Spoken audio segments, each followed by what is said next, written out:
Anchor is a fantastic platform for podcasting. It's so simple. It's remarkable. Even I could do it.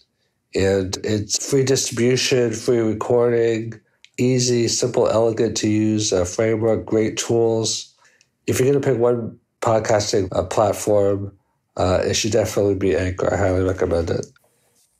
The Law of Attraction 2.0. It's really interesting because people debate about whether the law of attraction works. A lot of people say that if you're very positive, then you'll bring good things into your life, which is true. And other people say that if you just sit around and think all day but don't take action, that you won't get any results. And that's pretty much true also. So how do you reconcile those? Well, the law of attraction is basically like gravity. It's a fundamental law of the universe, but I think it works a little bit differently than some people suspect. And I've explained this in much more depth in my success books, which are doing really well, and I encourage you to buy them. You get a free online copy at alexhammerbooks.com. So a lot of times we think that we're going to get what we want, but we don't get what we want. We get what we are. We're going to repeat that maybe a couple times. We'll see.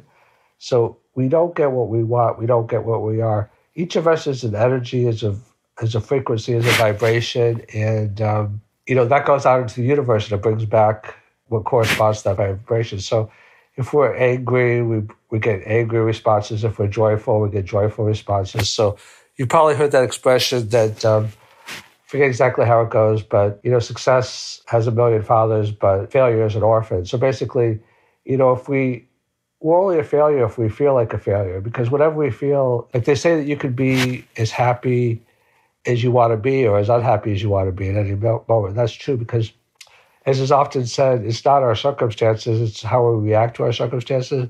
Even people that have awful circumstances, by most people's standards, they can still be happy. I mean, that's the reason why rich people could be happy or unhappy, and poor people could be happy or unhappy. It's not an economic condition, it's a mindset. Now, I will acknowledge that, it is nice to have money. I mean, it makes things in your life easier, but it doesn't necessarily make things in your life better. So easier versus better.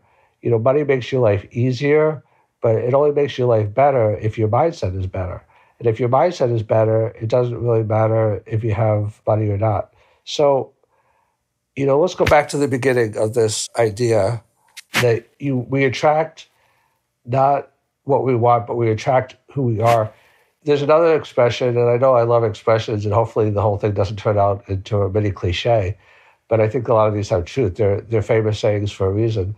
And that is that I can't hear what you say because it's drowned out by who you are. See, people always say this and say that and say that. That's the same reason why they say actions speak louder than words, because who we are is our statement to the world.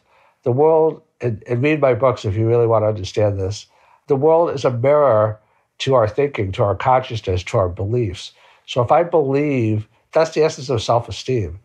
And so if I believe that I'm worthy, then I attract experiences that reflect that. If I believe that I'm unworthy, and then I gain experiences that reflect that. So it's not good to blame yourself if you have a horrible life. It's just meant as an avenue to introspect and to make adjustments.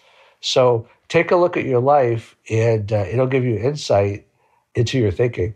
Now, I'm not saying that to blame the victim. Like people that have cancer, that could be just bad luck. There is luck in the world.